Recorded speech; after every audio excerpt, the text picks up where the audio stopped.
Well,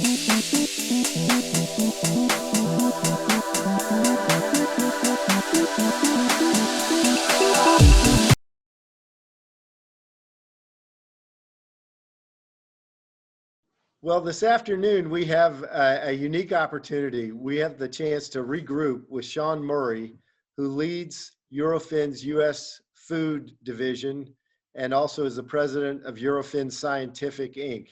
And Sean, when we talked to you last, it was just as COVID was getting underway, and you guys had introduced the Sentinel program where you were doing spot testing for employers to help them identify if there was a problem in their operations.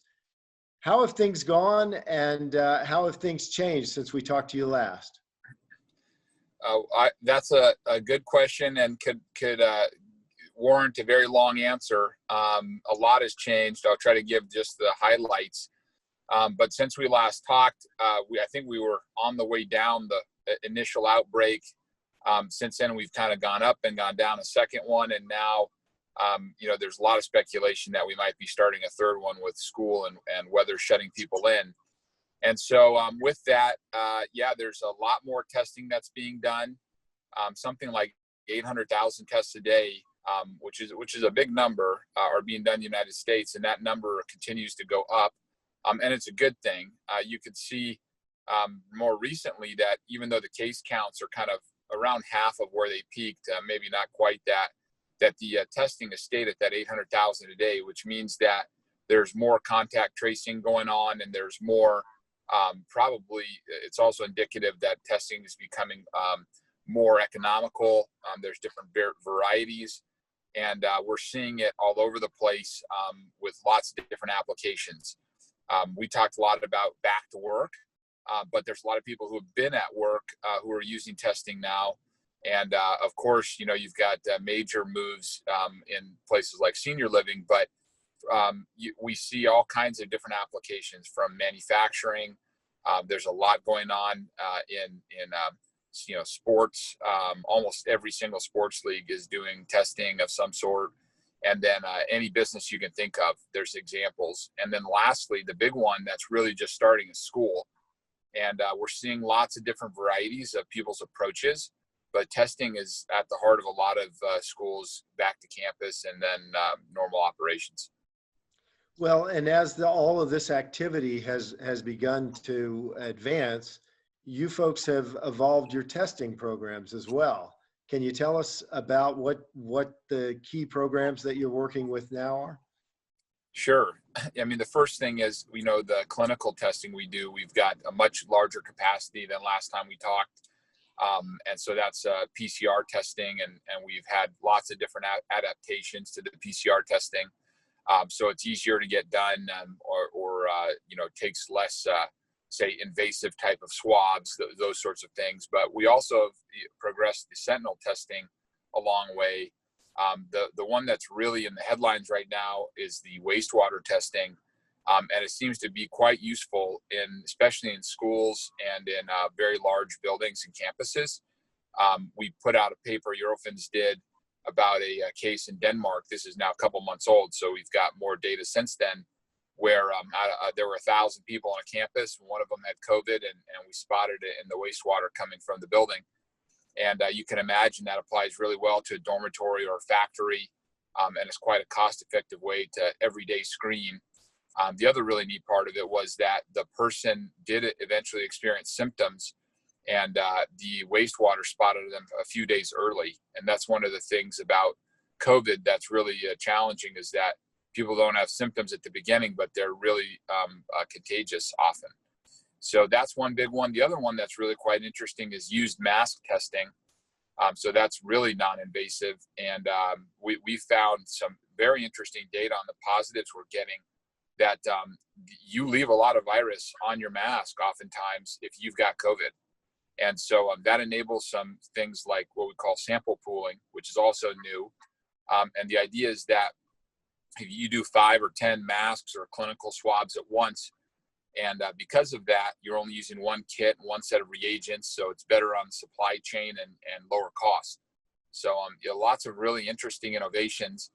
We're also, Eurofins does not manufacture the rapid kits, but we administer those. And there's a lot of really great tests that have come on the market that are, the very first antigen test, for example, where there was a lot of concern about false negatives and false positives, and that concern still persists with antigen testing, but it's a lot less than it was at the beginning. So lots of innovation in just a couple of months. That's great. Can you walk us through the new mass testing program? It sounds like your angle on this is there's a lot of testing to be done. You're trying to target it in a way that employers, to produce a cost-effective way for employers to do some testing. And then tell us how it goes. If you discover, how do you proceed from there? Walk us through that. Right. So the whole idea of a Sentinel program, Sentinel is just a fancy word for a warning sign. And what we would do is take the masks, and again, these are used masks because you're going to destroy them in order to do the test. So you're talking about the disposable 3-ply masks or disposable N95 type masks. And what we do is send you a plastic bag, essentially, that's got a label on it. That could or may or may not be attached to the individual.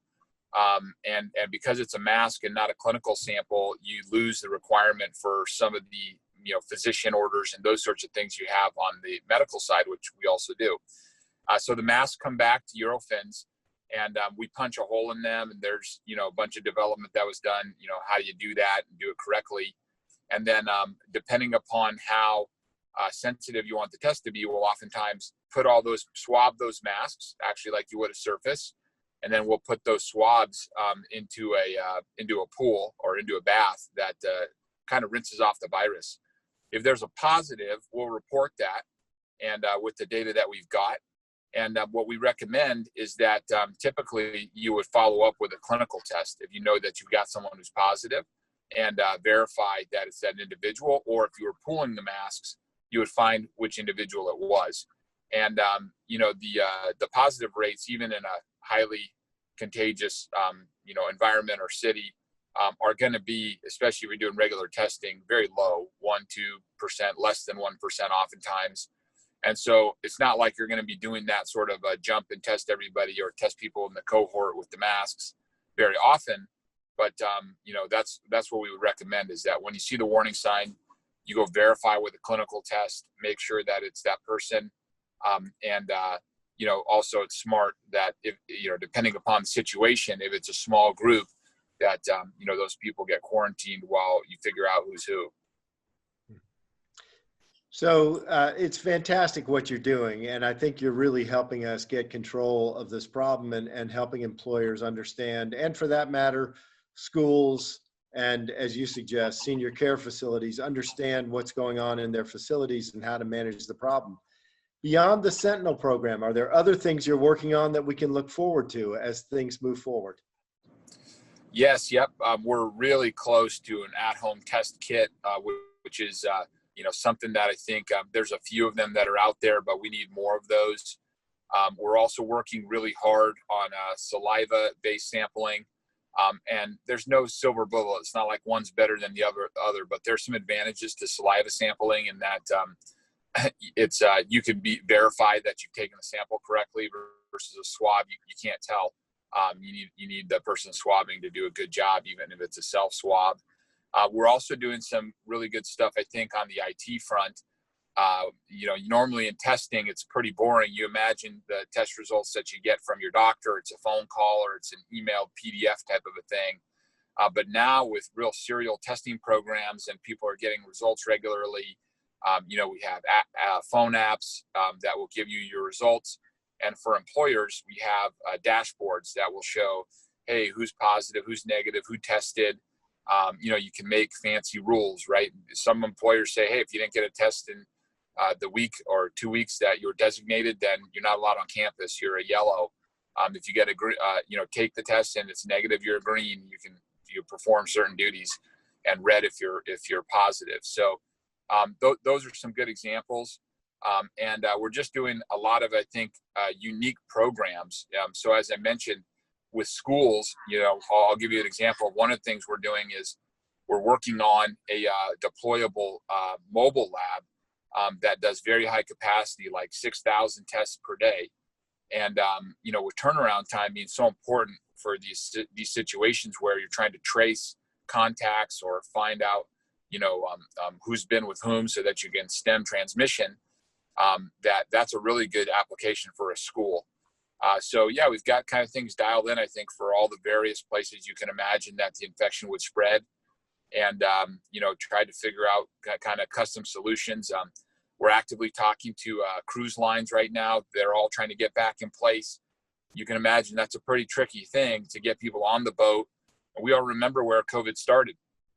It was a lot of the early headlines were cruise ships that were stuck in Asia or parts of North America.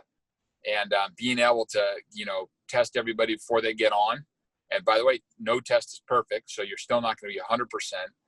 But to be able to have very, very low numbers of people that are on board, and then potentially the screen right on site on the day of boarding, and then even to give capabilities to test on the ship, things like that.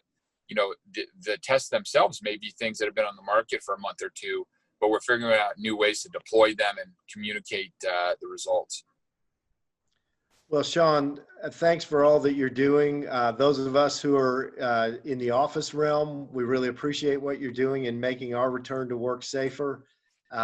And it's great to check in with you 2 or 3 months later. Let's do it again, because what you have in front of you even sounds equally, if not more exciting than where you've been so far. So thanks a lot. Yeah, absolutely. And hopefully the third or fourth call from now, we'll be telling you about how the COVID testing is going away. We're all looking forward to that. And it seems like we're getting better at managing it. And we all hope that we don't have to soon, but appreciate you getting the word out. And we're here to support anybody who's trying to understand how it's not just about getting back to work at this point. It's how do you operate safely. And, we hope we can help the people that are listening to this do so. Thanks again. See you soon. Thanks, Joe.